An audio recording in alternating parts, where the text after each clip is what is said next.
jinsiyadeenna aan dalka iyo xeerka qorin dadkii lixdankii ku dhaqnaa hawastayn hawra qaadi kaan ya qof ku dulnool dunida ma jiro dunida maanta waxaan calaamad cajaa'ib aynu soo saaray warqadda aan warqad labaad ka soo doobaxay baynu soo saaray inagoo dhabqino inagu koras karayno dad been ka sheegin mooyaane ila warqadda odhan mayso been qofkani been buu sheegaya odhan maysa haddii dadkii lahaa been ka sheegaan way xumaan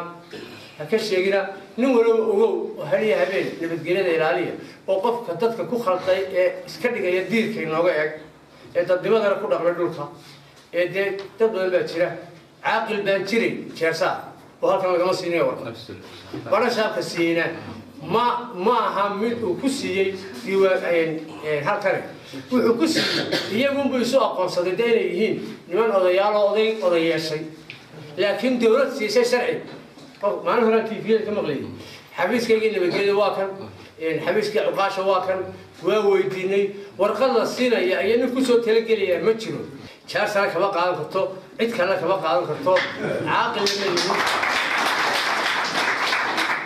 yihin caaqil halkanana ma ahe dadkiisan meesha ku soo qaxay ayuu oday u yahay oday hoosaad weeyaan annagana wax sharciyo naga haystaa ma jiro qoladiina warbaahinta maalintii hore taa fidinaysay meel walba waa gaadhsiino caalamka waa ku qortay waa nala soo weydiiyey anigu ma jeclaan tiifada markii uu jawaabo laakiin de way